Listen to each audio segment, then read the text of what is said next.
Okay, welcome everyone. Thank you for being here. It's a pleasure to have you all here.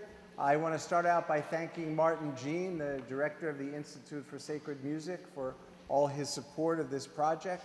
And I also want to thank everybody else who works for the ISM, particularly Andrea Hart, Melissa Mayer, Jackie Campoli, Kristen Foreman, Nicole Benavenia, Sachin Ramabhadran, and everyone else on the staff, because without them, we wouldn't be able to have this event, and without them, the ISM would not be such a great place to work and teach and learn and create. So thank you to all of you. Thank you also to the people at the Macdougall-Walker Correctional Institution who have been wonderful in hosting us, especially Maria Pirot, who's here today, the former principal there, who's worked with me many years on prison theater education projects. Also there now is Verone Beaulieu, Liz Luddy, Dan Lewis, very, very helpful in making this happen. And special thanks to the commissioner of the Connecticut Department of Corrections, Scott Semple, who is here and supportive of these programs. And he's going to join Maria Pirot in a discussion of the performance afterwards. So please stay and join us for that discussion. Also special thanks to Peter Hawkins, wonderful Dante scholar who was generous enough to speak to the students about Dante, to share his wisdom. His brilliant books about Dante have always inspired me to think more deeply about the poet. And one thing that he wrote always sticks with me, and I'll read it to you, because the poem is often seen as, everybody remembers the Inferno and all the awful things that happened in the Inferno, but there's more to the poem than that. And Peter writes, it's not the penitent's suffering that the poem dwells on, it's the degree to which art, music, language, beauty of all kinds assist in personal transformation. And that insight into Dante's vision of transformation came back to me last year at Macdougall-Walker during one of our performances there, when one of the men that the Yale students had been working with was performing his monologue that he'd written inspired by Dante. And he was performing for the other incarcerated men, and he got an incredible ovation. And he stopped them. He said, "Don't clap for me. Don't clap for me now while I'm here in prison. Clap for me when I get out and become a better father to my children." And it was an amazing moment because most performers, love that applause, but he wasn't interested in adoration. He was interested in transformation. He was interested in changing his life and becoming a better father. And the Divine Comedy is a story about transformation, written by a man, Dante, who was convicted of crimes, who was exiled from his family, who was sentenced to death if he ever returned to his home in Florence. And that makes Dante someone that men in prison can identify with. Dante's journey from the dark forest through hell and purgatory to heaven is a journey that can inspire incarcerated men and women to reflect on their own paths through life and the transformations that they would like to undergo as they move from the dark forests of their past to a better future that they envision for themselves. And for many of them, that future is as simple, that future paradise is as simple as being home with their families and hugging their kids. This afternoon, you'll see Dante's journey reimagined by the men of the Macdougall-Walker Correctional Institution. And they've been working with the Yale students who will be performing their words. And it follows the basic trajectory of Dante's poem. At the beginning of his journey, Dante's path is blocked by beasts. The men of Macdougall-Walker wrote about the beasts that block their paths. They wrote about violence, ego, time. Dante had a guide that helped him overcome those obstacles, Virgil. The men at Macdougall-Walker wrote about the guides that they would choose, Maya Angelou, Malcolm X, Moses, among others. Dante questions the meaning of justice, and the men at Macdougall-Walker wrote courtroom scenes, where they examine the concept of justice from a multiplicity of perspectives. Dante meets his ancestors in heaven. The men of Macdougall-Walker wrote about the conversations they would have with their ancestors if they could. Today's scenes will juxtapose the words of the men at Macdougall-Walker with fragments of Dante's poem. And whenever you see the students holding up the book, you'll know they're quoting from Dante. For example, at the end of one of the courtroom scenes, you'll hear the words that Ulysses speaks at the end of Canto 26, when he's inspiring his men, encouraging them to endure the hardships of a really difficult voyage. Fatti non foste a vivere come bruti, ma per seguir virtute e conoscenza. You're not meant to live like brutes, but to follow virtue and knowledge. And when we say those words, we sing them to the tune of a Gregorian chant, because Dante's poem is full of references to music. And the men of Macdougall-Walker also chose songs to inspire them on their journeys. One of those songs is a gospel, traditional gospel spiritual. It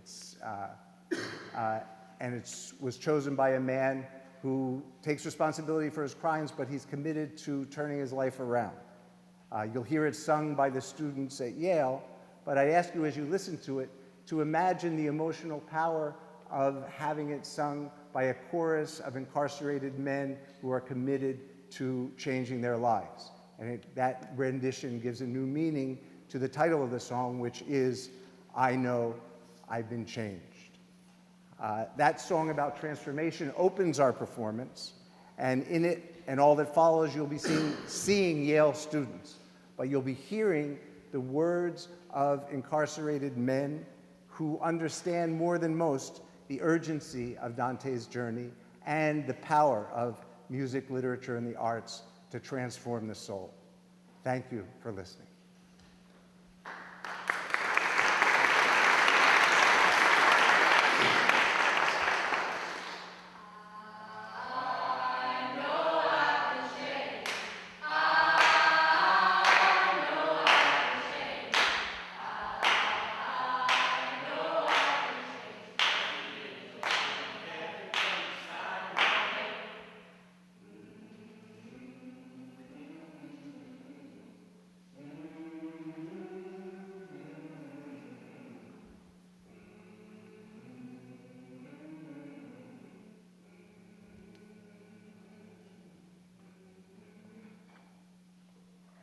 Lord,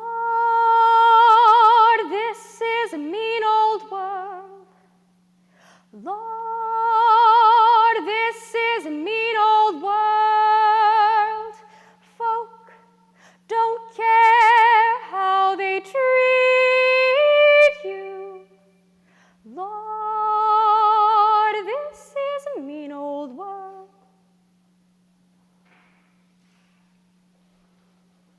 This is hell.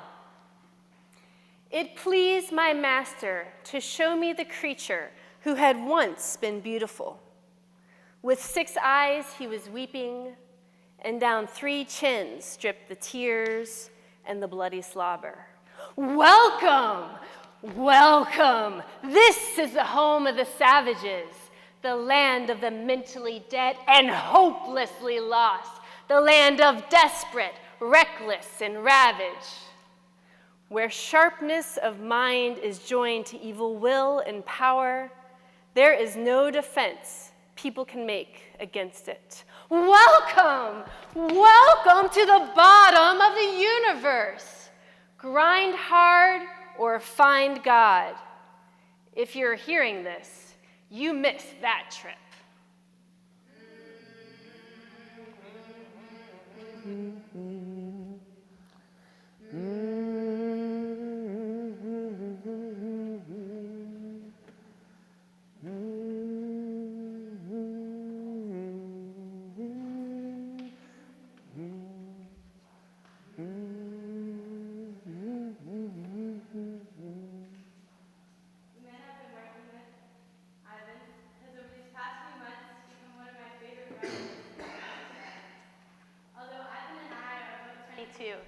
He has a deeper understanding and wiser grasp on life than any young person I know. I've learned so much from his care for others and his genuine heart. For Ivan, heaven is simple. It's not about riches and glory. fame or fortune. No. For Ivan, heaven is what so many of us take or have taken for granted, is to be with his 3-year-old son and his family. In the words of Dante, just as Ivan lost hope of reaching the heights in this place where the sun is silent, he heard the cry of his newborn son, and life changed. In the words of Ivan, en todo lo que digo y hago, él viene incluido. No me puedo dar por vencido. In everything I say and do, he's included. I cannot give up. I cannot give in. In this piece, we'll start at the gates of hell, and you'll all get a glimpse of Ivan's heaven. Welcome to a place of pleasure, fame, and where all your fantasies come true. The easiest and fastest way you can imagine. Without thinking it twice, I opened the door, and I encountered an infinite of things that pleasure my eyes, my flesh, and my pride. It blinds me completely, not caring about anything, just myself. Everything seems perfect till Ivan gives a step in and the door shut behind. That's when he noticed that everything was a distraction, a trap. I came to myself in a dark wood, for the straight way was lost. I came to myself in level 5 maximum security, a place where you find murderers, thieves, gang members, and other dregs of society. A place that controls the violence, lies, manifestation of the physical, mental, and emotional agony. And so did I become on that dark slope. For thinking, I lost hope of reaching the heights. When things seems good, then it all goes bad. You get caught up, things from your past. You try to run, you try to hide, but it always haunts you. It all began when Ivan got to the visiting room and saw his son and his son's mother. Look, it's Daddy! It's my daddy! He did not wait for the door to open all the way. As the door opened halfway, he squeezed through it. He threw himself on me and I carried him. I kissed him and he kissed me and we hugged for like 7 seconds. Then we went to sit down. We spoke, joked around, played, read a book, and the time flew by. Inmate, you have 5 minutes left. I turned to see my son, but it looked like he knew that it was time to leave. I say my goodbye to his mother, and I want to say my goodbye to my son, but he grabbed my hand and pulled me, saying, Let's go, Daddy, let's go home. that tore me apart. I hugged him really tight and wiped my tears so he would not see me crying. Hurry it up. Other people are waiting to say their goodbyes too. I love you with all my heart, mijo. You are always on my heart and mind. And take care of your mom, okay? With tears running down his cheeks, he answered me. Okay, Daddy, I love you. Then his mother, almost crying, pulled him and the door shut behind. Ivan heard them nailing up the door at the base of the horrible tower and looked into the face of his son without a word. Please forgive me. Please forgive me. Tears you drop, all the goodbyes. Please forgive me. Please forgive me. Please forgive me. You're the light of my eyes. In that moment, when Ivan sees his son leave, his life turned to a hell full of torment and deception. Drawing in sadness and confusion, every second that passed by, hope seemed to vanish from Ivan till he lost it from sight. The ice of pain froze his heart, and the air of life turned into a putrid odor. My lady, please cover my son every night so he won't be cold. Hug him really tight and give him a kiss of good night from my part. And with a smile, look to his eyes and tell him, Daddy loves you. Please forgive me. Please forgive me. The tears you drop, all the goodbyes. Please forgive me. Please forgive me. Please forgive me. You're the light of my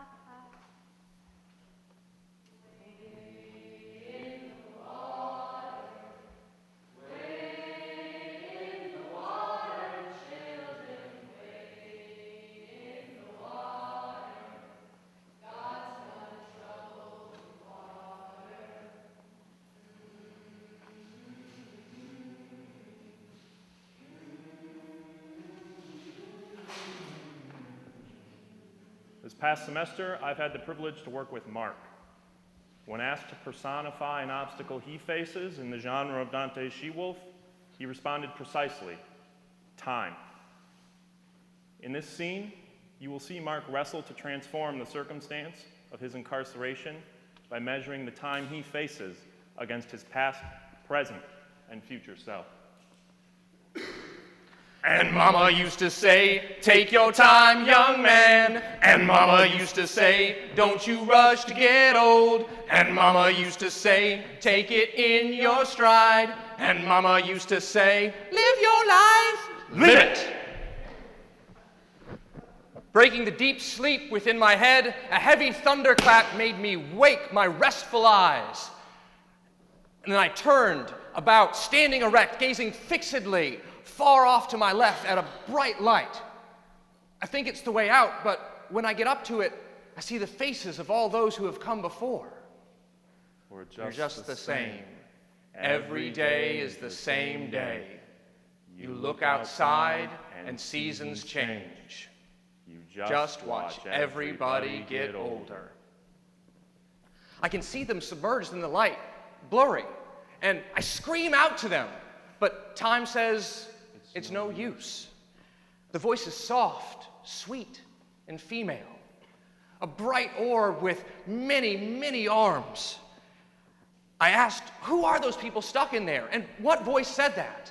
And time said to me, I am time. I have frozen them in me because they have tried to pass by me. I told time to let them go, but just then one of the great arms reached out and tried to grab me. You too shall fall under me and be frozen in time. I ran fast and far back into the darkness as I could, and once the light had grown very small and dim, I stopped to catch my breath. I sat and I pondered, how could something like this happen to me? And Mama used to say, take your time, young man. And Mama used to say, don't you rush to get old. And Mama used to say, take it in your stride. And Mama used to say, live your life, live it. All of a sudden, I saw my grandmother, who had been dead for 10 years. She came up to me and gave me a big hug and a kiss. All the things that I was seeing and experiencing shocked me to the very core, but this was only the beginning. Don't worry, baby. It's gonna be all right. And then she looked at me and said, do you remember this guy? Ola, ola, eh, ola, ola, eh. Rollin', rollin', rollin' with the kid and play now. Rollin', rollin', rollin' with the kid and play now. It was me at 12 years old. I saw him there standing wearing baggy, bright, cross-colored clothes, a high-top fade like Kid from Kid and Play, and Reebok pumps, black, white, and red, of course. He came over to us and said, Yo, homie, what up? What is this place? It's kind of dope. At the same time, we said, hey, Grandma, who is that? Is that me? Yep, babies, that's right. And then she said, I want you to remember your dreams and how open your eyes were to the world. Some dreams I've achieved, but there are many more to strive for. You've hit a rough patch, but it is only a small rough patch in the whole scheme of your life. Then, a dapper older gentleman came by wearing a designer suit. He came up to my grandma and hugged her and kissed her for a long time. And he said, I've missed you, and I love you so very much. And then he came up to 12-year-old me and present-day me and said, Man, I remember those days. You two are going to be just fine. Boys, I'm you at 57 years old, and life is good. We have God, we have family, and we are set with all we need. Sometimes, I just walk to the refrigerator, open it up, stand there, and just stare inside. What a blessing. Now, don't forget where you're from and where you're heading. No matter what harm they may offer you, do not be afraid. for I have foreseen everything. I've already been present at these deals. It was tough to descend and ascend the inner pits of hell, up the devil's nasty, smelly, hideous back, from depths I feared I'd never return. But follow me now, for I desire to go. The fishes are wriggling over the horizon, and the Wain lies entirely above the northwest wind, and it is far to the place where we must go. And Mama used to say, take your time, young man. And Mama used to say, don't you rush to get old. And Mama used to say, take it in your stride. And Mama used to say, live your life. Live it! And then suddenly, they were all gone. It was just me, sitting and smiling, because I knew that everything was going to be all right. If you can control your mind, you can never be imprisoned. So, my dear friends, you can have true freedom. You may go no further, holy souls, unless you enter into the fire and be stung by it. Do not be deaf to the music that is beyond, because time is on our side, and we used to think it wasn't.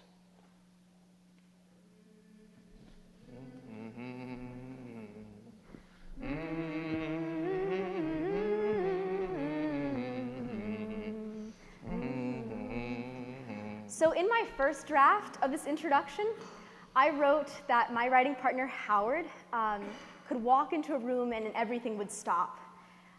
But this is a man whose charisma is matched only by his humility. And so when I read aloud my introduction to him, he told me I needed to tone it down. And I needed to keep your attention focused on his journey from foster care and hustling and incarceration to hopefully becoming a professional slam poet. So here it goes. In the Inferno, Dante wakes up in the middle of a dark forest, and he doesn't know where he is or how he got there. And 5 years ago, Howard woke up from his own Dantean stupor when he had a heart attack, and he realized that, as he puts it, everything in my life has, in essence, boiled down to me. The beast that thwarts Howard's ascension from hell to heaven dwells within his soul. It's called nafs, which is an Islamic word for the lower self, the appetites of lust and greed. And in the scene you're about to see, nafs interrupts a phone call between Howard and his ancestors, and Howard has to choose which voice to amplify and obey. You'll notice that Howard keeps his cell phone in his pocket, which is a reminder to us all that our nafs never really leave us, and it's up to us to keep sending them to voicemail.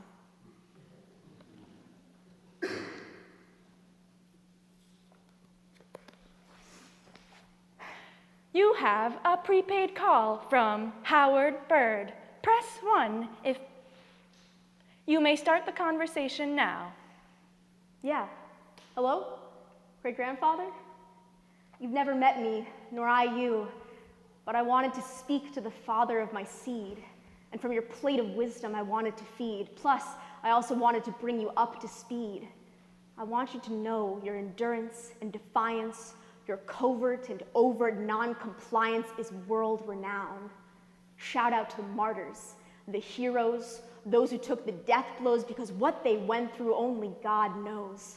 So hats off to the victims of the largest Holocaust ever, for prices paid during that transatlantic slave trade, to the millions who died by the scores before reaching American shores, whose burial grounds are the ocean's floors. Oh, yeah, go ahead. I'm just going to put you on speaker. Great-grandson, if the price was paid, then why are you calling us from a DOC cage? And what's this we've been hearing about you wheeling and dealing, stealing and robbing, drugging and drinking, womanizing, falling instead of rising? Well, what happened was It's like a jungle sometimes. It makes you wonder how I keep from going under. Excuse me, Grandfather, It's like getting a jungle another sometimes. call. It makes you wonder how I keep from going What's under. up, Nafs? Don't worry about the cage. You can do a bid standing on your head. You young, strong, and can't be denied. Nafs, you see these gray hairs on my head? All these years you've lied, putting a battery pack in my back full of false pride. You've been working me from the inside, but now we're done. No more free rides. Sorry, grandfather. What were you saying?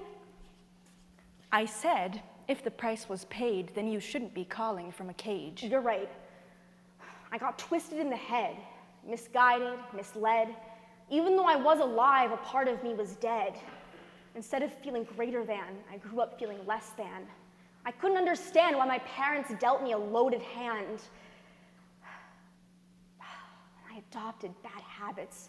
From boosters, stick-up boys, and dope fiends, I got lost in false desires and false dreams.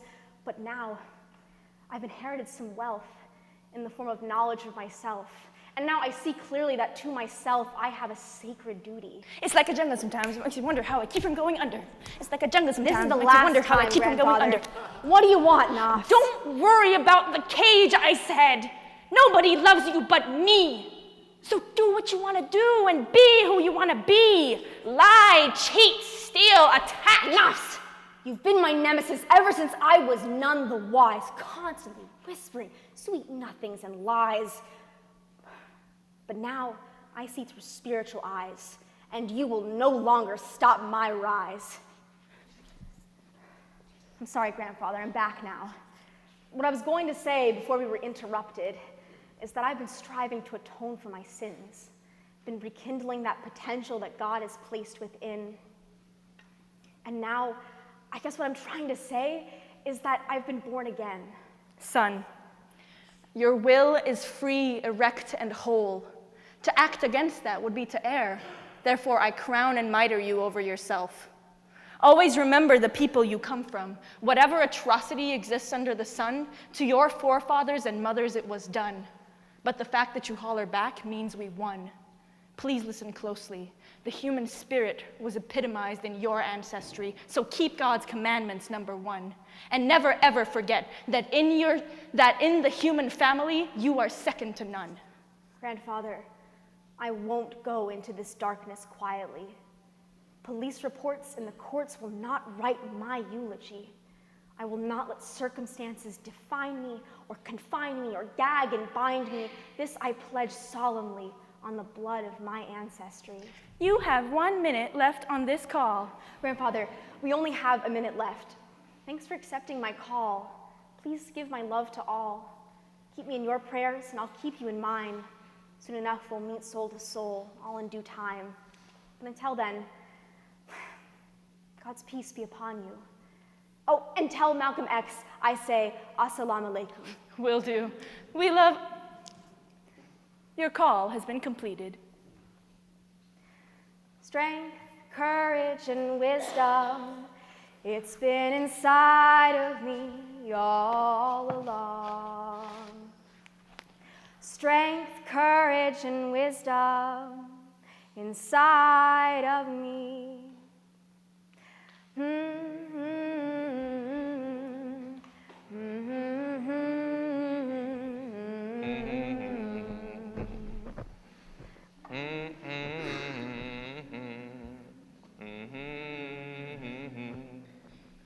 So I've been working with Dee this semester, and it's been a really incredible experience. One of the things that I like about working with him so much is just reading the stuff that he writes, because he writes really well. And he has this very clear and concise voice, and it always has a tremendous amount of power, kind of just like right underneath the surface. It's a subtle power to it. But we started working together, and as soon as he began reading Dante with an eye towards his Taino ancestry, the power came from underneath the surface to like really, really out in the forefront. So the piece that we're going to be doing right now is essentially a reflection on Dante through his Taino heritage. It's going to begin with a scene where a Taino chief sees Spanish ships coming to his homeland for the very first time.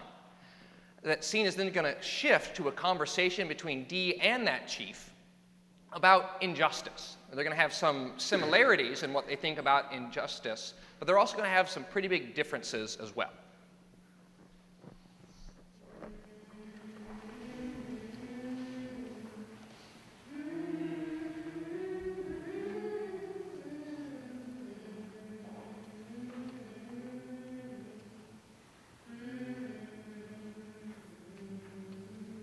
chief gets word to run to the shore. I saw it, but in it I saw nothing but the bubbles that the boiling brought up, and the pitch all swelling out and subsiding deflated. As he reaches the water, he sees the largest boats ever known to his people. Kanawha. As I was gazing fixedly down at it, the voice of my leader saying, look out, drew me from where I was standing. On the front ship flies high a flag of a cross. Unbeknownst to the chief, this is the beginning of the destruction of his culture. And I turned, like one eager to see what he must escape, whom sudden fear robs of vigor. He looks up and sees dead birds flying through a broken sky. And though he looks, does not delay departure. And I saw behind us a black double running along the ridge. Kanawha. The birds spell out. Inside of every Puerto Rican is either one dead Taino or one Taino waiting to reemerge. Peace, Chief. Peace, Taino. There are so many things I would like to ask you. But first, I would like to apologize for the state of Barinkin, our people, and my sins against the people. An apology is not needed. Your love is evident in what you're doing to keep us alive, in telling our story. How many people now know of us who did not yesterday? The only sin would be in allowing your love and passion to be turned into hate. I don't understand. The pale people and their God. Your contempt weighs you down like the shackles that were placed on me. But you need to understand that that was our time, our enemy, our battle. You may be fighting the same war, but this is a different era, a different battle. Our enemy has evolved. I hear you. I do. But how can I have anything but contempt? When I see the torture device called a crucifix, I see my brother hung for defending his wife's honor. And when I walk by a cathedral, I hear the cries of my innocent young Tainos, maimed because they did not reach the daily quotas of the Spanish mercenaries. I hold their scrolls, and I feel the pain of our dying heritage. La tierra de Borinquen, donde he nacido yo, es un jardín florido de mágico primor, un cielo siempre nítido le sirve de dosel y sus arrullos plácidos las olas a sus pies. God? Do you know what G-O-D meant to most of them? Guns, oil, and diamonds. Now it's mostly gluttony, the cult, and dominance. And what they taught us, go on down and kneel. Your feelings are valid, but you need to understand that the war is now more spiritual than physical. Do not allow your emotions to supersede your intelligence. Today, the devil just sits back and watches you destroy yourself. So focus in on yourself, and no shackles will ever bind you. Instead, you will have a free future. Peace. Peace. Pronto llegará el día de mi suerte, te lo juro por mi gente, te juro que un día llegará. And we won't stop, we always knew we'd make it. Even though you play a hated, we still made it to the top.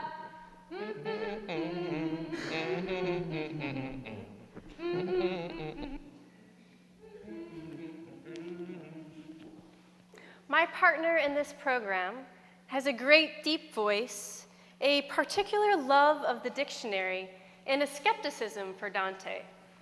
In his piece, Is This Justice, or Is It Just This?, Lawrence questions Dante's depiction of divine justice in Canto 18 of Paradise. Through creative wordplay, Lawrence reveals what happens when justice breaks down, personally, systematically, and even etymologically. Excuse me. Although Lawrence is skeptical of Dante, the imagery he chooses to represent injustice, which is ice, is very similar, well, it's exactly the same, as how Dante describes the deepest levels of the Inferno, which are a frozen nightmare, where we find Lucifer frozen upside down at the center, the eternal creator of his own entrapment. Lawrence's hero later on does find his way into paradise and into freedom by the very same route that Dante takes, and that is self-realization and love. In Lawrence's words, love is the highest form of devotion, which must go through trial and tribulation to come out right. I seem to see more than 1,000 lights fly up, some far, some but a little, as the sun that kindles them allotted. Is this justice, or is it just ice? Only one who has knowledge of self can serve justice. Just is the reward, and ice is the penalty. When one is penalized, he or she is served with just ice, meaning to be frozen in a mental state of 32 degrees below zero. The cold pressed the tears into the eyes and locked them up. Weeping itself prevents weeping here. And the sorrow that finds a block over the eyes turns back within to increase the pain. Turn and listen. Is this justice, or is it just us? Because of the color of my skin, I'm a usual suspect. My nice clothes and jewelry, a drug dealer is what some suggest. If I defend my heaven or home, gang violence is what they suspect. Then they lock us down for years and use us as test subjects. Oh, sweet star, what and how many gems showed me that our justice is the effect of the heaven that you begem. Is this justice, or is it just ice? See, I live in a state of commonwealth, where the rich get rich and the poor get poor, and everyone is for himself, where an individual gets envious of your wealth. For not only in my eyes is paradise. And you receive decades or centuries for trying to defend yourself. Is this justice, or is it just us? It's just this. Society prepares the crime, and the criminal commits the act. The cry of blame will follow the party harmed, as usual, but the vengeance will testify to the truth that will dispense it. For me, justice is just I see equality. And each coming to rest in its place. Because I just see equality. And thence we came forth to look again at the stars. Someday, yeah, we'll put it together and we'll get it all done. Someday, when your head is much lighter. Someday, yeah, we'll walk in the rays of a beautiful sun. Someday, when the world is much brighter.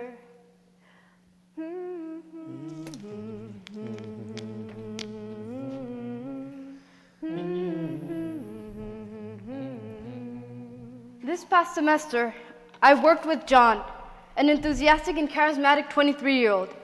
John is a visual thinker, has a penchant for tattoos, and has an eye that easily catches institutional discrimination.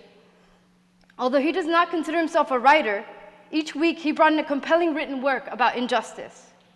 The piece you will see is about the unjust investigation by police, or lack of it, regarding his father's murder. He brings this experience to life by tying quotes from Dante about the challenges of articulating severe pain, while also alluding to the injustice that Dante encounters as he travels through hell to paradise.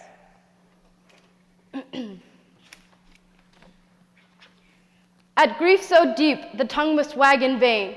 The language of our senses and memory lacks a vocabulary of such pain. When John was 10, his way of viewing the world changed. He saw how unjust the government is with the law, and noticed how the law is used against the people. Cops are meant to protect us, not in this lifetime. Don't think about it too much, too much, too much. It's June 13th. Tomorrow's my mother's birthday. A close friend of mine and I are gonna go out shopping for a gift for the special woman in my life.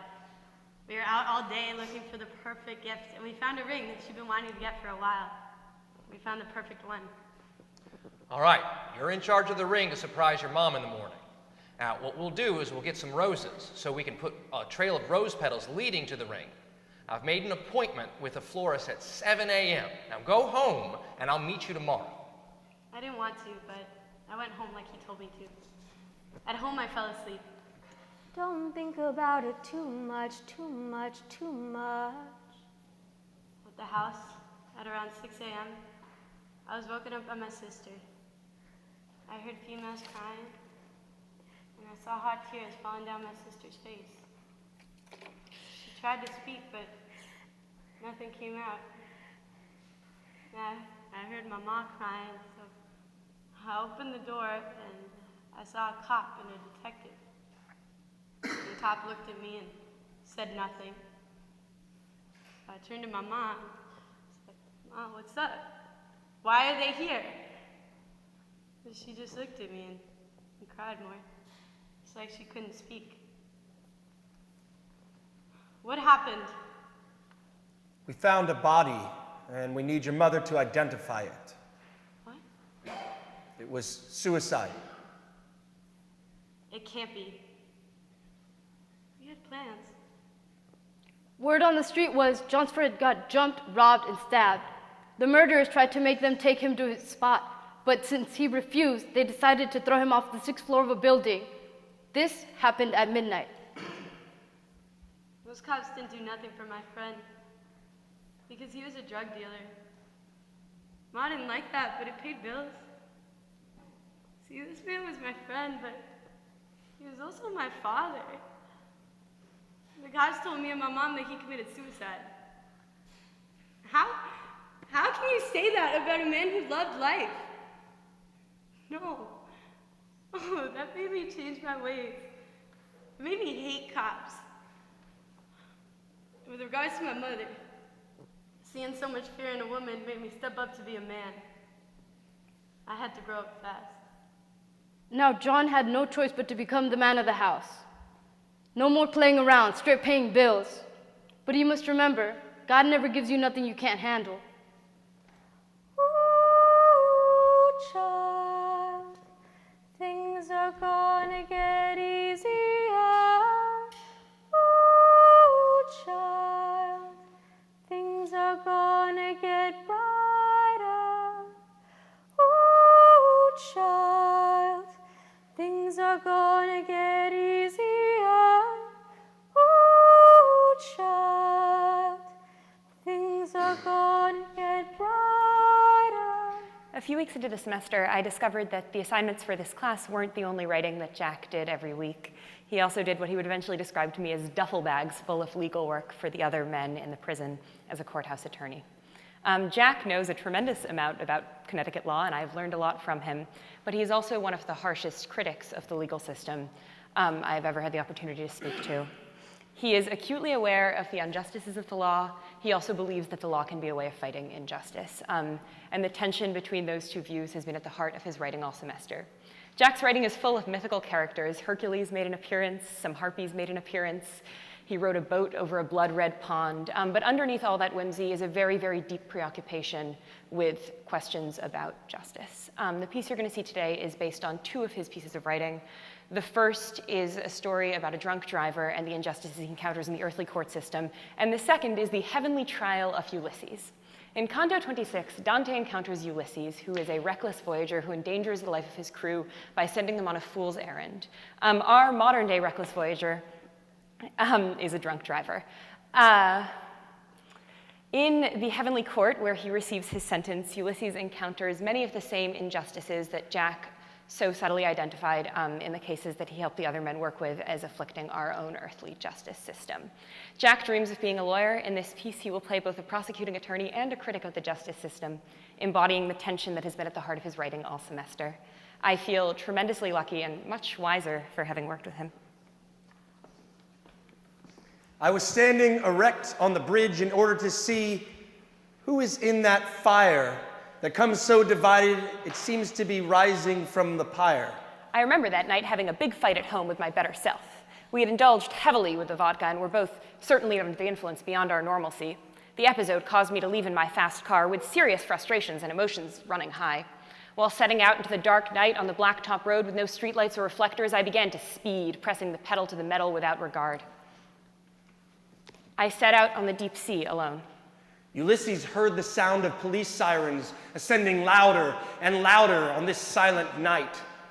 Then he saw the contemporaneous flickering flashes of blue and red lights illuminating the darkness of this suburban community. There within was punished Ulysses. The combined senses of sound and sight manifested this song. Bad boys, what you want, what you gonna do when Sheriff John Brown comes for you? I was called to the highest Supreme Court for the trial of Ulysses. Wow, I thought, what irony to be on the side of a prosecuting case, to be on the prosecuting side of a case after severely criticizing the earthly criminal justice system. However, I was super pumped with the goosebumps because the law and the practice of law is my dream and passion. Hear ye, the Honorable Justice Supreme now presiding. The courtroom scene was appearing to be customary, with the rosy-cheeked judge but dressed in white, a jury of 12 angels, a court clerk, a couple of blue-suited marshals, two separate tables facing the court. The victims of the alleged crime also sat as spectators in the audience. They're all from suburbia. He's from the ghetto. Bad boys, what you want, what you gonna do when Sheriff John Brown comes for you? May it please the court. This is the case of Ulysses versus the Supremacy. The defendant is accused of 100 counts of murder, to wit, a ship that he knew would sink the victims to their death. I will prove that Ulysses had the element of intent, the mens rea. Ladies and gentlemen of the jury, my client submits an affirmative defense, that is, that the unfortunate events were merely accidental. Sir, please tell us what it was that you said to the men that followed you. I told them to consider your sewing. You were not meant to live like beasts, but to follow virtue and knowledge. Isn't it true that you knew the ship would not withstand the violent storms of the sea? Objection! My client is not a ship expert, nor a meteorologist. Overruled. The witness will answer. Yes, I knew. As the jury will find, I have proven that Ulysses possessed as false friend the requisite actus reus to commit murder. As the reaper himself approached and yanked Ulysses with his scythe, the spectators cheered. Bad boys, what you gonna do when Sheriff John Brown comes for you? The bad boy was indicted and tried by a jury of peers, so they claimed, but the strategically picked jurors were professionals who outclassed the boy from the ghetto. The public defender earned his reputed title as public pretender. The omnipresent dangers of the criminal justice system resulted in an unconstitutional conviction. They're from suburbia. He's from the ghetto. Automatic stereotyping. Automatically presuming guilt. We should pick jurors that are his real peers. The law can be unjust, but the positive of the law is that there is hope. You can win. There is still hope. There are options. You can fight. Mankind was intentionally imperfect so that we could build faith, love, and care for one another. Keep fighting. Fighting. Don't give up. Now is the hiding place of living justice laid open to you, where it had been hidden while you undressed it with insistent questions. You were not meant to live like beasts, but to follow virtue and knowledge.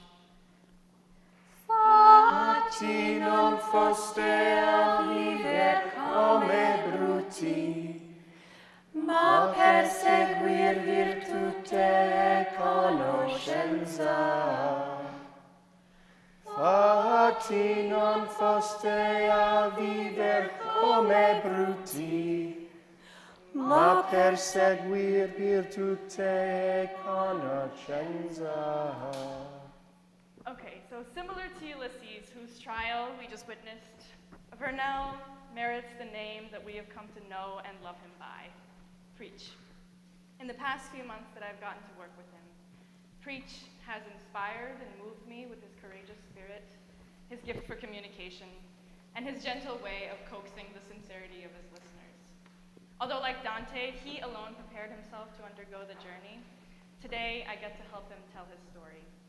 In the piece you're about to see, Preach faces some of his own demons and puts his own conscience on trial.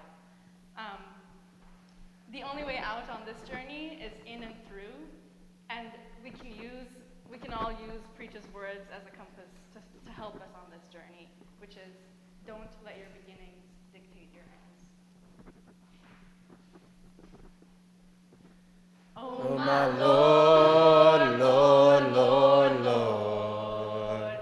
Oh my Lord, Lord, Lord, Lord. This is the story of a man's lost dream, never meant to cause embarrassment or pain to my family and team. I try to believe in God and the mystery things, read the Bible, the Quran, and the power it brings. They say God is the Father. I say another Father, unseen. I need physical presence. I say that with no disrespect or trying to be mean. Sins of the Father. Oh my Lord, Lord, Lord, Lord. You must hold to another path if you wish to escape this savage place. God knows everything before it happens. You must believe in the Father. But my father left me at an early age, sending me in an early rage. Some of the reasons why I'm in this cage. And God knew all this? This was preordained? All this was staged? What, he's the author and I'm some character in the book and he's just turning the page? When I was out in the world, I was so godless. About my crime, found guilty on all charges. I just hung my head low, but my mother took it the hardest. Now I'm in prison, hoping my young daughter don't get knocked up. She's looking for love in all the wrong places. Daddy's not there. Daddy locked up. Sins of the father. My son, talking about he want a gangbang. He's admiring the older guys on the corner selling that cane. He hates cops now, so he wants to carry that thing. Sins of the father. I only got myself to blame. My kid's mother, I no longer see. She'd be like, He's just a memory that used to mean so much to me. living in drug-infested areas, kids' clothes ripped and dirty, face, snot, nose, cars not registered, streets full of potholes. My kids living a hard-knock lifestyle, you see it in their eyes. Growing up on fast food restaurants, Chinese chicken and some McDonald's French fries, sins of the father. Oh my Lord, Lord, Lord, Lord. All rise. The Honorable Lucifer, the devil Satan presiding. As I stood, this man came out dressed in all black. He moved in a snake-like motion, so smooth I don't believe his feet was touching the floor. All I could think was, yes, at least he's black. But as he took the bench, he took on a chameleon-like figure. He looked like you, and you, and you, and you. First witness, come to the stand. I call Mr. Preacher Man himself. I don't even know why I'm here. And shouldn't I have a court attorney? You get no lawyer. A lawyer is just a mouthpiece. And from what I can tell, your mouth works very well. With your words, you've led many to hell. As I looked around the courtroom, I saw a man sitting way in the back with tears in his eyes, and he was trying to tell me something. Get up and come testify right now. As I slowly walked over, I said, "Where's the Bible? Don't you have to swear me in?" The Bible? Why put your hand on the Bible? You're just gonna lie anyways, so sit your narrow ass down. I gave him that prison look, the mean mug, the penitentiary stare. Then what did I do? I sat down. Then the prosecutor said, Speak your life. I said, go. Speak up. I said, in my hood. Speak up! In my hood. Is that what you want me to say? In my hood. Is that loud enough for you? In my hood. Brothers was grimy, brothers was slimy, never felt safe with brothers standing behind me. In my hood. Brothers was slick, brothers was sick, brothers will have sex with 16-years-old chicks. In my hood. Brothers tried to do good, tried to stay focused, but in their houses was more rats than roaches. In my hood. Matter of fact, because of the rats, brothers grew up with baseball bats and cats. In my hood. Houses infested, kids molested, growing up in the projects, you will be tested. In my hood. We had gangbangers, drug slangers, girls dying in bathtubs, trying to give themselves abortions with hangers. In my hood, we had late night parties, seen lots of dead bodies, makeshift memorials, and drank lots of Bacardi. In my hood. Losing a life wasn't nothing. Many moved out to get knowledge, went back to school to better themselves, but got killed in college. In my hood. Enough! That's all hearsay. Let's talk about the facts. Like the man that you killed. I never killed nobody. In this court, if you take a man's hope, understanding, and belief, you killed the man. So now you must take the good with the bad and the bad with the good. Your Honor, put this in evidence. Document number 666. Mr. Preacher introduced his good friend to drugs. His so-called brother, a member of his crew. This guy was well-to-do. Had no clue what he was getting into. A religious man. But Preach persuaded him that religion is division. It was just a couple of beers and a few shots, that's all. How is it you're 32 years old, from the hood, and never drank alcohol? I didn't think beer and liquor would lead to his downfall. That's when everybody in the courtroom started pointing and mumbling, and the demons started flying. And that man sitting at the back, who was trying to tell me something, he was still crying. Your Honor, put this in evidence. He got his friend killed. I didn't get him killed. We was all in that car. The prosecutor turned to the judge and called for a sidebar. Permission granted. Remember the projects you grew up in? Remember when they got shot up and you wanted to retaliate? Remember that so-called speech you gave? We from Dutch Point, dog pound what? Let's go and get some get back. If we can't live in peace, then they can't either. Words have the power to create, the devil said. You must be held accountable for what you created. Now this judge didn't have a mallet, he had a pitchfork. And just when he was about to stick it into his desk and say guilty, the courtroom doors broke open and a bright light shined in. Some say it was Jesus. I could tell because I was blinded by the light. But they took me. You can't take him. He's guilty. This is not the end. The guy standing at the back, he was my father. He said, "I'm sorry for your life, my son." He turned to the judge. "I'm here to pay for his sins." I know I've been changed. I know I've been changed. I know I've been changed. 'Cause the angels in heaven done sign my name. You know that. I know I've been changed. I know I've been changed. I know I've been changed. 'Cause the angels in heaven done Sign my name. Regina Celi letare, Alleluia. Freedom! You are so great and so powerful that if anyone desires grace and does not turn to you, his desire seeks to fly without wings. This man who from the lowest depths of the universe up to here has seen the lives of the spirits one by one. What I feel freedom is can be broken into free and dome. Free, given without charge. Open, not blocked. Dome, the area ruled by the state. The fact of being the group with certain office, occupation, interest, or character. Free, not held by something unpleasant, unwanted, or painful, not held back by fear.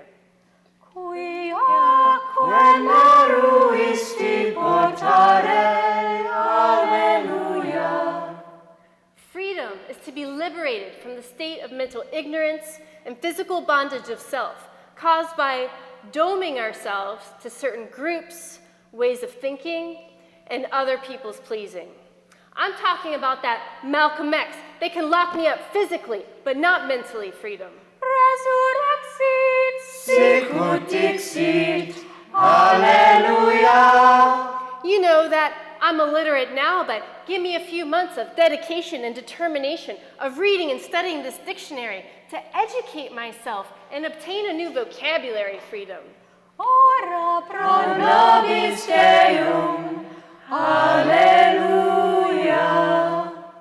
This is freeing your dome, which is the mastery of self, possessed by he who has awakened to the knowledge of himself.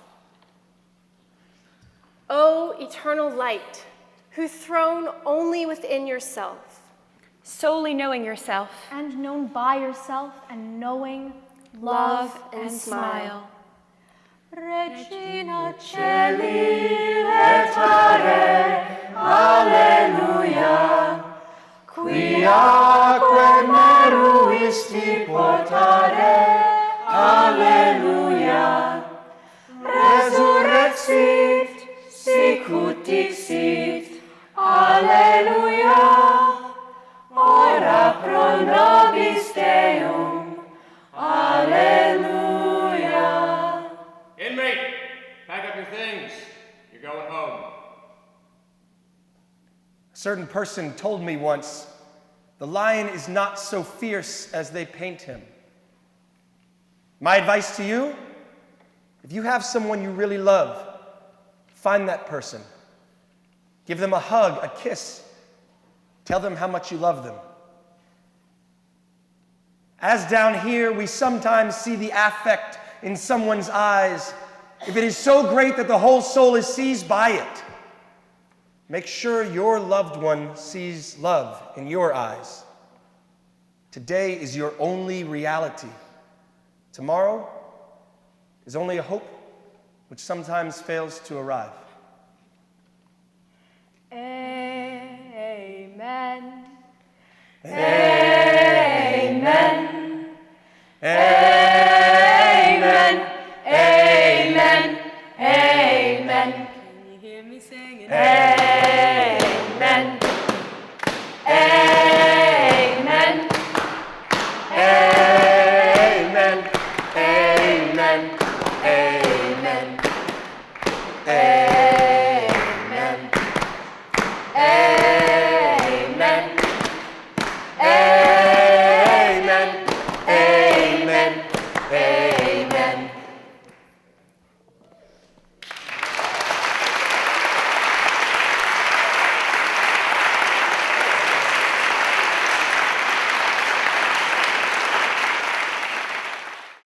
So, thank you again all for being here. As Andrew said at the end of the performance, it really means a lot to the men in prison to know that people outside of prison are listening to them, are paying attention. Because sometimes people who are incarcerated feel like they've been erased from society. And this is one of the things that can help them stay connected. So I guess I'd like to congratulate the students. They outdid themselves. I've seen this many times. But today they really captured the spirit of the men and really did justice to their words in a beautiful way. I'd like to start with a question for Ms. Perot, because you've worked with me for many years. You've seen different incarnations of Dante's, of this work with Dante. You've seen some work with Shakespeare. So I wonder if you could just talk a little bit about that concept of transformation that I talked about at the beginning, how that fits in with what you've seen so far. I'm always excited for each new semester. Excuse me. Let me just introduce sure. you to everybody. Again, at the beginning I did, but I want to emphasize even more. This is Maria Pirot, the former principal of the Macdougall-Walker School, the current principal of the MYI School, and she's an extraordinarily dedicated educator. You can tell by the relationship that she has with the people at the institution where she works, that she really cares. She goes out of her way to make it possible for programs like this to exist. Just an extraordinarily dedicated person. So we're really lucky to have her as a collaborator on these projects. So I just wanted to say that before you begin. Thank you. Thank you for those kind words. I do take care in knowing my students and making sure that we provide as comprehensive a program as possible, and that means looking at students holistically, looking at their academic needs, their transition needs, their social emotional needs, and their affective needs. Programs like these give our students an opportunity to explore parts of themselves that may have been dormant, that may have been a little bit asleep, because these are very, very tough issues for any human being really to look at inside themselves, and especially folks that are in an environment where there's not always that side nurtured. So I take great care in knowing the students and bringing programs in that I know are going to help them transform. I watch the students change. I watch them get really real with themselves, and they love the program. They love working with with students from the outside. I think it's an opportunity for us to positively influence public perspective about what we do inside correctional facilities, that people do change, that our students do deserve respect and a chance to grow, and that they take that very seriously, and they do grow, and you can see the excitement in their eyes. You can see how much the program means to them. To study a piece like Dante, for anyone, myself included, I would have to commit myself 100% and completely, and to watch students of all academic levels, of all backgrounds, do that and commit themselves to it is really what brings me the joy that I get every day from working inside a correctional facility. So I've watched the change throughout all the years that Ron and I have worked on these projects across multiple facilities, and the change is always the same. It's transformative, it's positive. And to watch correctional professionals see the change in these students, they're able to see how much the students want to be better people, and that has a positive impact on the inside of a correctional facility as well. And that's not just education staff, that's correctional staff, that's uniform staff. To watch the students change and to watch them take so seriously the work that they're doing helps to influence many different levels. Yeah, I think that last point is really important. I remember after last spring, after the performance that we did in the prison, this group has not yet performed in the prison. On Monday morning, we will go there, and the Yale students will perform these same pieces together with the men who wrote them, and they will perform for the audience of the other incarcerated men. So that hasn't happened yet.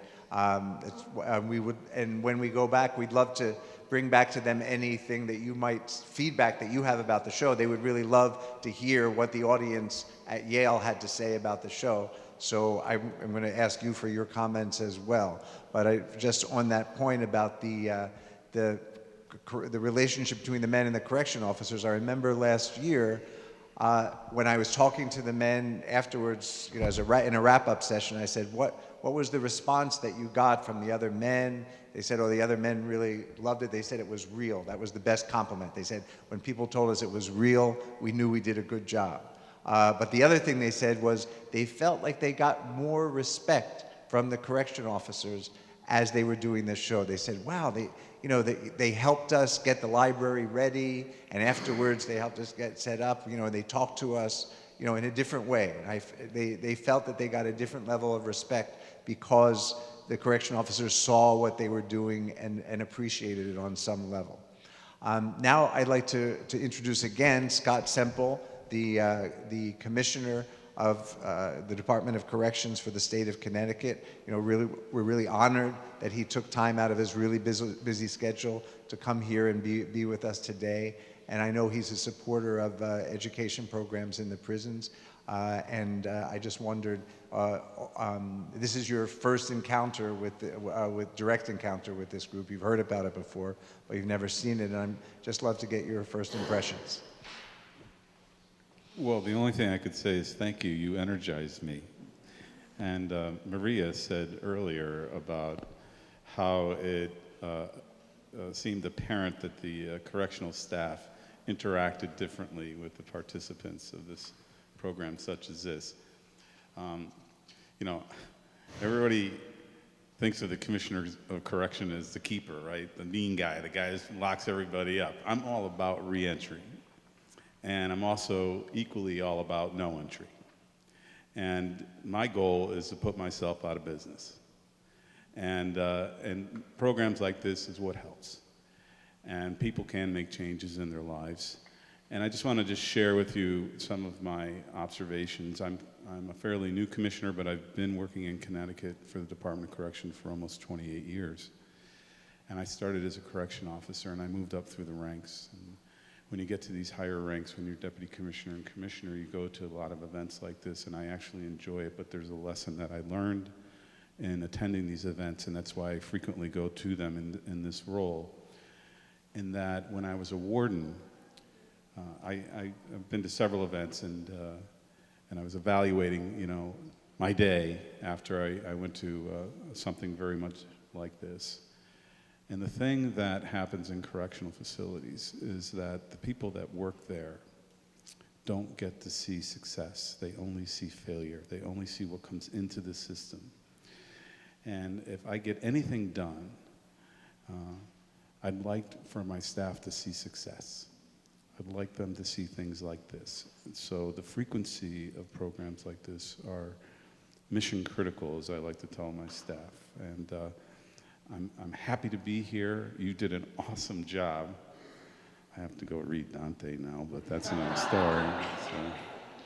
But I very much enjoyed it, and it was truly an honor. We do this program similar to this in several other facilities, and already several members of the audience came up to me that volunteer. There was a gentleman here who volunteers at the Corrigan Correctional Facility, which is out in Uncasville, Connecticut. And he said, we want to do this at Radgowski. And I'm like, okay. I'm all in. And I really, really appreciate it. And just so folks have an understanding of the Macdougall-Walker Correctional Facility, this is not something I'm proud of, or as a state we should be proud of, but it is the largest correctional facility in New England. It incarcerates almost 2,000 people. And we have about 16,000 people incarcerated in our system. But for the last week, almost 2 weeks, we've been under the 16,000 mark. And we're having some success, and the recidivism numbers are lowering, and it's programs such as this and a host of other dynamic programs that we are introducing. But the bottom line is, and my theme is with my staff, is that we have to be accountable to people who want to be accountable to themselves, and. So we're all in with these types of programs. It's an honor for me to be here. And I love Yale. Yale steps up to the plate quite often for the Department of Correction. Thank you. I'd like to open things up to the audience for any comments that you have or questions that you have that you'd like to ask any of us, including the student performers. Yes. Thank you. It was a fantastic performance. I have a quick question about how the class was organized, like the interaction, how it developed, how the pairings were made between students at Yale and students in the facility, correction facility, and just how the dynamic was, how it was organized. It's very fascinating. The result is fantastic, but I'm interested in knowing the structure a little bit better. Thanks. Okay. Try to give just a really quick answer so that we have time to hear from more of you. But essentially, We go with the help of the principal, Ms. Perot. We go in with a group of men and a group of Yale students, and we begin to read the poem together. Only fragments, of course, we can't. There's no time to read the whole thing. And each week, we ask the men to reflect on a certain part of the poem and bring back their own writing inspired by that moment in the poem. So week by week, we look at the different themes, like the theme of justice, the theme of the obstacles. What are the obstacles that stop you on your path? The theme of speaking with the ancestors, whatever. So week by week, they come in. In the beginning, it's hard for everybody. It's hard for everybody. The poem is difficult, and it's new for everybody.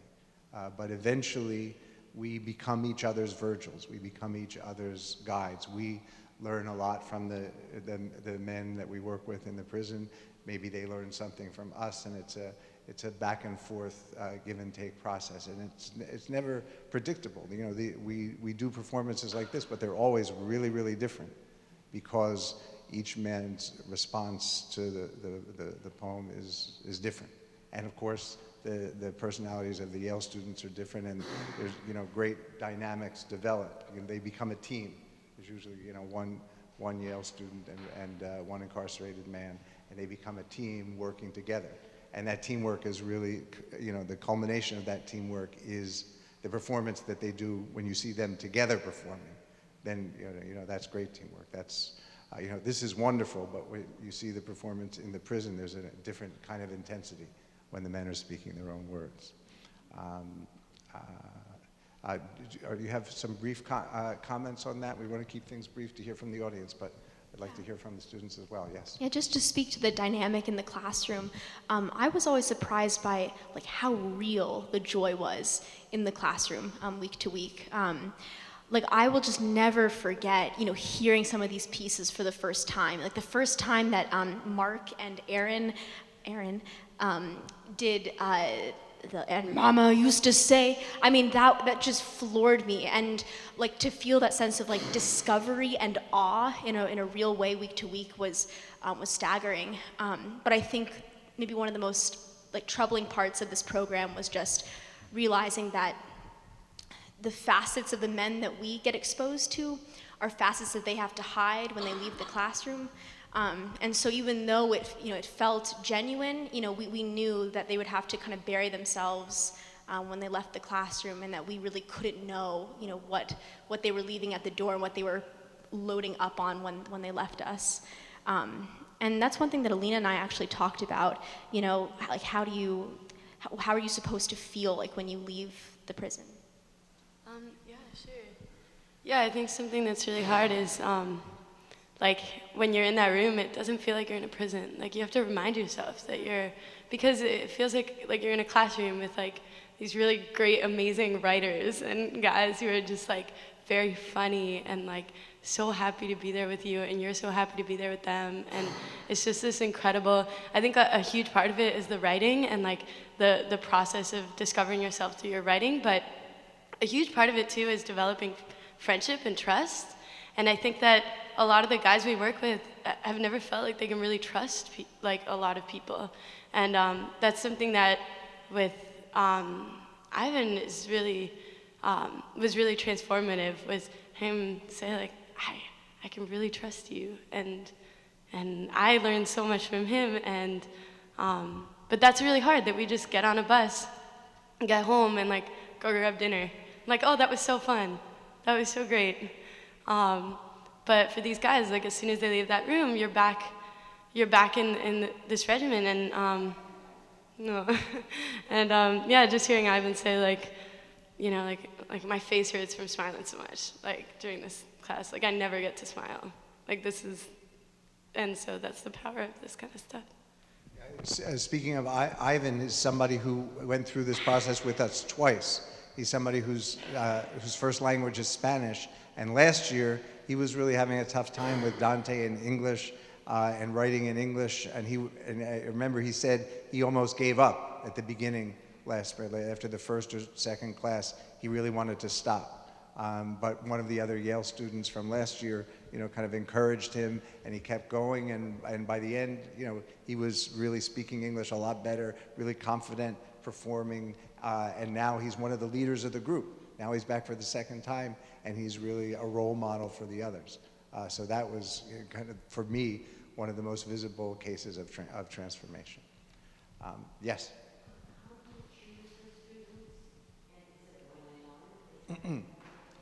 Well, in this case, Ms. Perot is the one who chose the students. Do you want to talk about that? It's a very difficult task choosing students, because usually after the performances where our students perform in front of their peers, we're flooded with requests for gentlemen to participate in the program. Each facility has its own dynamic, and at Macdougall-Walker, we limit the program to those people who are already students in the classroom, whether it's a vocational classroom or an academic classroom. And we are fortunate enough to have a variety of volunteer programs, so we also try to choose gentlemen who haven't been participating in any other volunteer programs, so that we do meditation, we do some other creative writing programs, so we try to involve as many students as possible. And it's very difficult because once students see this program, they're really hungry to get into the program.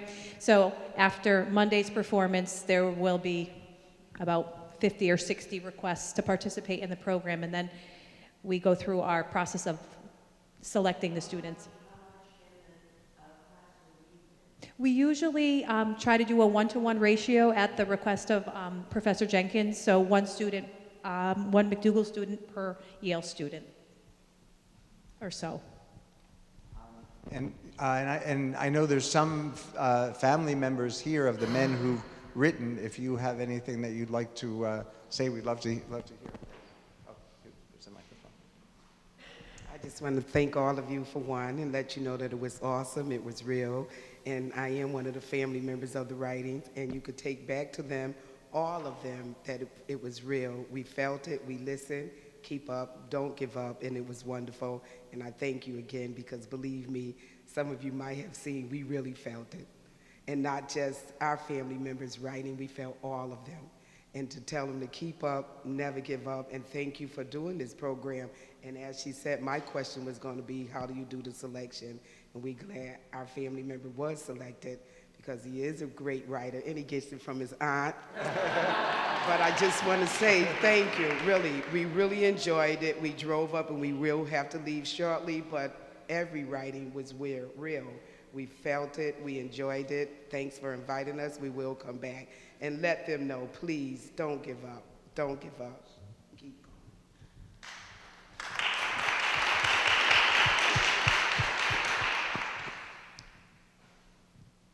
going. My son is as you know, he's in Macdougall.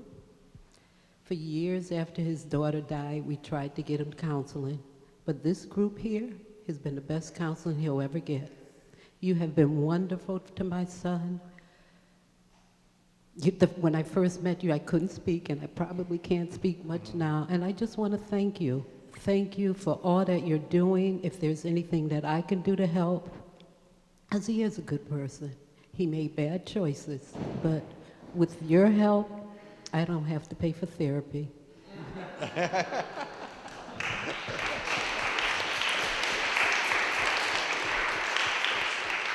Any other comments that you'd like us to bring back to the men?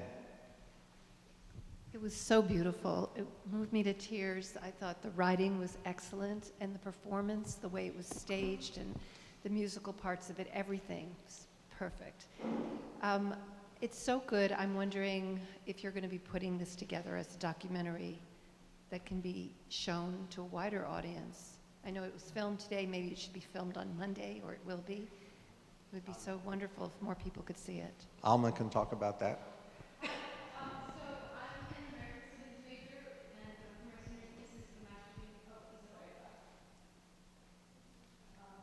And for my senior thesis, I'm really interested in rehabilitation or education behind bars. And so right now, I'm here with my crew. It's Professor Charles Musser over there, Azar upstairs, Dustin in charge of all these cameras. So I'm hoping to compile footage, I was just asked by one of the family members, by Ivan's family, if I could get them access to the film footage because they walked in right toward the end of Ivan's piece. So if you're interested in, for example, I know your son is, it's still the raw material, so it'll take some time to do a rough cut of all the pieces to have kind of like a piece to just present. I've also been interviewing my classmates and Professor Jenkins to hear their perspective on this type of work. So yes, hopefully it's in the works to create a documentary or something that we can remember these pieces and give them more of a lifetime than just these performances. And also, I think we're going to try to do what we did last year and put up a video of this performance on the ISM website. That's what we did last year, and I think we'll try to do that again. Not a documentary film, just a documentation of what you saw today in a very simple way. So if you check the website, you might find that. Yes? Thank you. Yeah, I was really blown away by the performance and the ideas behind it. What really interested me was the ways in which programs like this for lack of a better way of putting it, like the teaching goes both ways. And I was really interested in the lessons that the people here brought back from seeing sort of the ways that like the worldviews of these people had been, augmented and changed. And I've always found talking to people who've had some kind of, who've had experiences like this really interesting. So I'm wondering what you think we should know about sort of what being in a classroom with them was like, just as much as I think we saw some of the product from them of what being in a classroom with you is like. So maybe some of the students can answer that.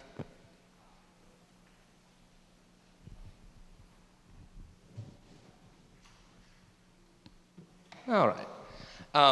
So the part about like what do you learn? What type of lessons make it to the outside? One of the things I found most interesting in talking with Dee was we talked a lot about the idea of respect. Like what it means to respect an individual and how to share respect. And one of the things that he said is that he thinks a lot of times that people on the outside, they either look inside with one of two things, either like contempt or pity.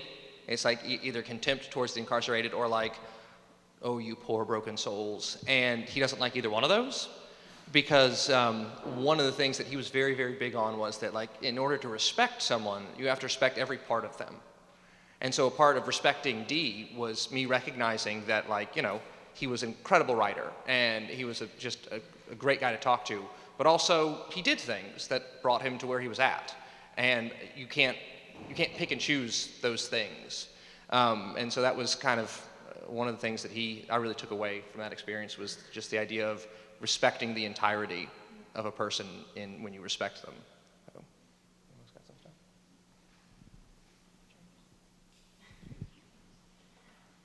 okay.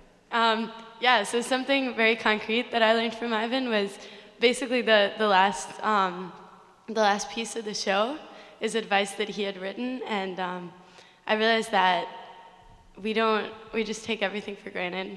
Like we take our families for granted. We take seeing our friends for granted. And so something very personal for me was like I told Ivan that like I hadn't called my mom in a long time. Like I was like, yeah, I'm in college. Like I was really busy, and he just looked at me and was like, what? I was like, oh my God, Ivan, I'm so sorry. And so that lesson like really hit home, that this idea that like we just don't appreciate people in our lives until they're gone. And for these guys, that's like so in your face and so clear. And as time goes by and you spend time in prison, like people can't keep up with you so many years, And I think that's the hardest thing is like realizing that the people that really love them, not that they no longer do, but they're gonna stop visiting. They're gonna stop calling sometimes. And so I think that for him, the idea that like I had no barriers and I still hadn't called my mom, like was just, so that was a really important lesson. Okay, other comments? Yes? It's a question to the students. Beautiful, thank you very, very much. But I'd be very interested if you could talk to privilege, your privileged position. You hinted at it already. But also privilege in terms of race, for example. I was struck at several moments that we're hearing black lives through white bodies. Could you talk more to the different types of struggles you felt and the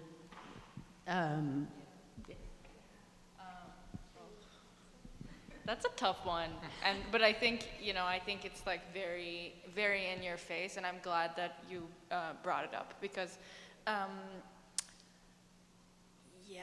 mean, I think it could be seen as problematic that we are just taking these words and just putting it in our mouths. What does it mean? What does it mean when these words are spoken by? Yes, at least he's black, right? Like, what does that mean when I say it, as opposed to when he says it? But I think, I mean, I don't really have an answer, but what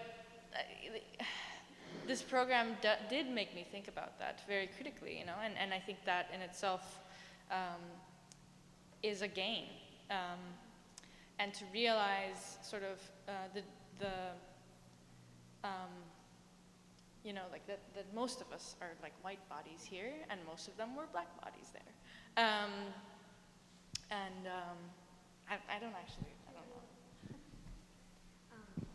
I think one of the most special parts of this program is that we have express permission from the men to convey their stories to places that they can't reach right now. And so I feel very much like a vessel, that a very reverent vessel, I cherish Howard's words, and he signed off, he gave his seal of approval on everything that I've said. And so I just see myself as carrying forward his words to an audience that might not be as receptive to him right now. I would say an important part of the process too is that each week when our partners would bring in their writing, we would as a group hear their writing from their mouths first. So our first entry point was their voices. And so you may not realize it in the audience, but I can hear the voices of all the men that I've gotten to know through my classmates. I'm glad you pointed out there is some real awkwardness in, I always think of when Nicole says, the color of my skin is one of the lines that she's talking about. I like that awkwardness because I think it points out to us the reality that we are in the height of privilege. I mean, I don't think you can think of any more privileged place in the history of the world than where we are right now and where we're students. Right next to the leading, the main correctional facility, the biggest correctional facility in all of New England, at which it is almost, I'd say, the stats better than I do, but it is, in our experience, it was almost exclusively people of color. So I think it's a good awkwardness because it helps us have to deal with something that we usually do a pretty good job of hiding from ourselves in our daily lives, which is that stark contrast in the realities that we're both living in. And to pick up on what one of the students said, knowing the men also hear their voices loud and clear, the voices that they've not only given us permission to present, but are really encourage us to present. It's really important for us to present it. And I think one of the best compliments that the students could have came from the family of one of the African-American men who said it was real. So that says a lot. Yes. If I could just say, from being in the department 15 plus years, and I know the commissioner has 20 plus years, for me as a Caucasian person in the prison, I just don't allow there to be a division. I think the point of privilege is that I'm treated with kindness, and I make sure that I treat anybody that I encounter in a correctional facility, white, black, Asian, or otherwise, just with kindness, and I think that's what unifies us. And anytime I have a student in my classroom it's an equal playing field. I'm an equal to that person. We know who's wearing tans and who's not, because that's just the nature of where we are. But to me, there's an exchange of kindness, which is a universal language to me, and I have had more positive experiences and negative experiences in an environment where you would wonder how you would be treated. I just don't look at that person any other than my equal. There is an authority piece when it comes to, I have to make the decisions, but when you try to do things with the other person's well-being in mind, the other person understands where you're coming from. And I always learn from the person sitting across from me, and I hope that that person learns from me as well. So I think what has helped me grow and hopefully helped the students grow and the population to grow is knowing that we can equally learn from each other as human beings in a language that's universal, which is sort of kindness and respect. Okay, I think that we're going to have time for maybe just one more question, but then you can stay and talk to us informally afterwards. Yes. First of all, thank you so much for your presentation of these stories, and I would like to give a message back to the students you've been working with. Your presentation caused me, and I'm sure many others, to think about the purpose of incarceration. And as a citizen to the country that incarcerates more people than any other, I know that this is an issue that is heavy on our conscience, but one that we don't understand the face of. And today, what we were given an insight into is the testimony and story of real individuals who are a part of our community, but who have been shrouded from us. And I would just like for you to thank them from us and to let them know that there are folks out here who are thinking about the purpose of incarceration and who very much appreciate hearing their stories. Thank you for that. And Commissioner, was there anything you'd like to say in response to that, or just to wrap things up? That was very well put, by the way. Just to share a quick story, in our mission statement, we strive to be a global leader, but back in June, I went to Germany with the governor to go see what they call the European model, and we went to Berlin, and the census in Berlin is roughly the same as Connecticut, about 3.6 million, and Berlin incarcerates 4,000 people. And compared to 16,000 here, so 4 times greater. And what we saw there was a certain level of dignity that I'm striving to embrace here in Connecticut. But with that all said, and knowing that change is coming, from 2 perspectives. We know that if we do nothing, the recidivism rate is going to drop because the population's getting older and there are less juveniles coming into the system. That's a good thing. But we have to embrace things at work and make an impact. But society has to change as well, because incarceration lasts a lifetime. And the stigma that is associated with that needs to be talked about more openly. So I just wanted to add that to your comments. Thank you. Okay, Alma, quick. I wanted to speak to the question about privilege that she raised. I think it's very important. We're not here being as students. I think it's a very important contrast to realize it's not just a racial privilege that some of us have. I'm Latina. Some of us are working class, so we understand some of the issues of poverty and the mass incarceration. But I think it's a very important contrast, and I'm very glad you noticed, because it leads us to ask, why are our young men of color populating prisons instead of Ivy League classrooms, right, where they can offer these services to people who look like them. All of the men pretty much were African American. There were 2 or 3 that were Latino. But yeah, I just wanted to speak to that question and about class privilege as well. Thank you. And in response to that, maybe I'll give Dante the last word. Those comments make me think of what he said. Gran drol mi prese al cor quando lo intesi, pro che gente di molto valore erano conobbi che in quel limbo erano sospesi. Great sadness overcomes me when I realize that people of great value were suspended in that limbo. Thank you all.